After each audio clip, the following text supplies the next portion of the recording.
grab your snacks, hide your showmates, ditch your reliance, and let's dive into this Big Brother drama with Kinda Unhinged. What's up, guys? Welcome back to my channel. I'm back with another Big Brother video, and we are on episode 20. So we began this episode right after the nomination ceremony, and Mickey is pissed.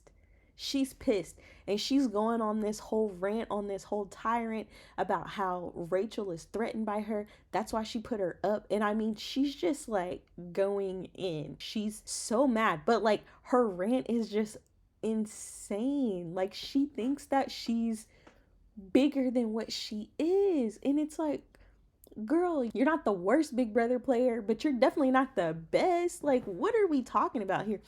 And why would Rachel ever be intimidated by you? I mean, you sent Jimmy home. Big deal. Like, calm down. It was crazy. And even Ava's looking at her like, why are you lying and acting like you weren't doing anything and Rachel's just doing this to you? You were targeting her, and she got you first. Like Will said, she got you before you could get her. That's all that happened. Like, girl, calm down. It was ridiculous. So Ashley is finding herself in a tough position this week because she's close allies with Rachel, but she's also closely aligned with Mickey. So now she's feeling a little bit disappointed with Rachel's nominations, and she's trying to figure out a way that she can get Rachel and Mickey back on the same page so that they can all, work together. But in doing so, she's kind of selling it a little bit too much, and Rachel's starting to feel like, okay, clearly you're closer with her since you're trying to sell me on her. So I think that Ashley probably overplayed it a little bit, and she probably should have reined it back just a little. You got to be a little bit more subtle than that. And then our favorite showmates, Kat and Riley, are having a little misunderstanding, I think.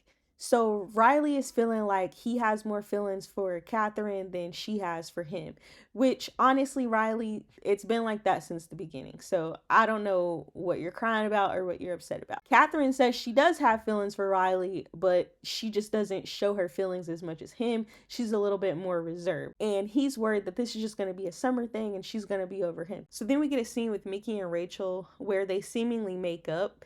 And Rachel is basically saying that she doesn't want a repeat of season 12 where she's going back and forth with somebody, and the only people that benefit are the other people who ride themselves out to the final two. So she's thinking that she can probably mend things with Mickey and they can work together again. And Mickey agrees to not target Rachel, but in her diary room, she's like, yeah, I can forgive, but I'm not going to forget. And Rachel has to go. And it's like, come on, man.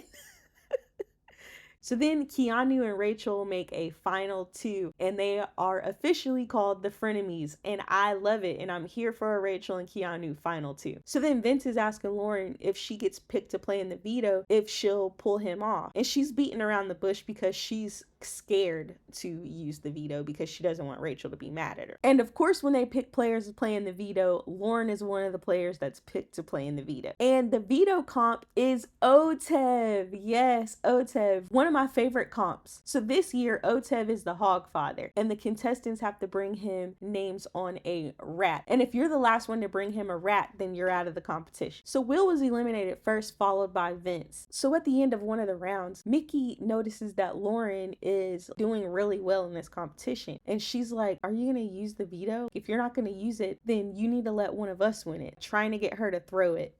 And what are you talking about? No, she's not throwing a competition. That's not how this works. You don't get to tell people to throw a competition. If you want to win, then you need to win. I hate when people do stuff like that. And then on the final round of the competition, Lauren was the only player to have the right answer, so she won the power of veto. And Rachel was like, every time one of these three people are talking to her, I'm going to interrupt it. I'm going to follow her everywhere she goes because I don't want her using that veto. I don't want to have to put another person on the block. I want to keep these same people on this block. And she literally did that. We saw Morgan trying to talk to her outside, and Rachel was just interrupting Morgan, asking her random questions. And then Lauren and Mickey were trying to talk, and Rachel came and interrupted them as well. So then Lauren decides, okay, I'm gonna go and talk to Rachel because I don't want to use this power of veto if it's gonna upset her. So I need to find out where her head's at and what she wants me to do. So she goes and talks to Rachel, and Rachel is trying to use, I guess, reverse psychology by saying, like, you know, it's your choice. Whatever you want to do, you can do it. Like, I won't be upset, and, you know, being really positive. Well, Lauren, she takes this at face value and she's like, oh, well, I guess it's okay if I use it because she's being really cool about it. She's being really nice about it. So now she's like, well, I wanted to take Vince off because her and Vince have a final too. And she's like, well, now I feel like I'll probably go ahead and use it and take him off. I won't use it on Morgan or Mickey. I would only use it on Vince if I was going to use it. So then Morgan, in an attempt to get Lauren to use the veto on her, tells her about Zach's power that he had and how he didn't use it because he wanted to keep Morgan and Lauren safe in the game, and that he would want them to work together, trying to manipulate her. But Lauren's too smart for that, and she knows what she's trying to do, and her number one in the game is Vince. So Lauren had promised Rachel that she would let her know by the end of the day if she was going to use the veto. So she goes to Rachel and she says, I think I want to use the veto on Vince. And then Rachel was visibly annoyed and upset, and Lauren's like, I thought you said it was okay if I use it. And she's like, well, I wouldn't want you to use it because I'll have to put someone else up.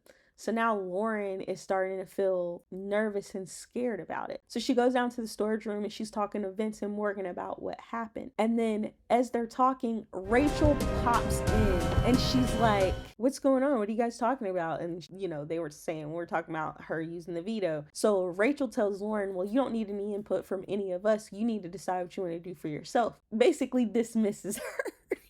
So when Lauren leaves, Rachel looks at Vince and Morgan like a disappointed parent and says, real classy guys. And they're like, what? She's like, you guys are in here trying to pressure a 22-year-old to use the power of veto on her. And they're like trying to plead their case to Rachel. And this whole thing was just cracking me up because I'm like, she's not your mom. Like, you can... It was ridiculous. It was such a ridiculous moment. So right before the veto ceremony, Rachel and Lauren are talking up in the HOH room. And Lauren is, I mean, she's panicking. She's scared. She doesn't know what to do. And Rachel's talking to her. And Rachel's like, why don't you do your makeup while you're talking to me?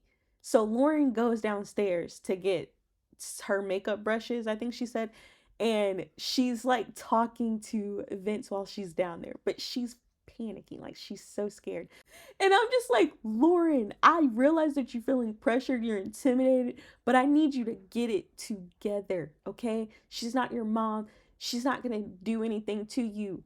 She might target you after this, but that's that. You got to stand on this. If this is what you want to do, then you need to do it. Or if you're afraid to do it, then don't do it. So they go back up to the HOH room and Rachel's like, look, if you use the power of veto, I'm going to have to put somebody else on that block, and I'm going to put Riley up there. And Riley is a very close ally of Lauren. So obviously she doesn't want Riley to go on the block, but she feels like Rachel's bluffing. And I don't know why she thought Rachel was bluffing, because I knew Rachel was telling the truth. Rachel, she doesn't bluff. I knew she was gonna do it. So they get to the nomination ceremony and Lauren uses the power of veto and takes Vince off the block. And then Rachel looks at Riley and tells him to have a seat. And of course, Riley is ticked off. That was pretty much it for that episode. You guys let me know what y'all thought about this episode in the comments down below. Thank you so much for watching. If you want more Big Brother content, please subscribe. And if you like this video, please hit the like. Flurries, you better grab a life vest. Kristen.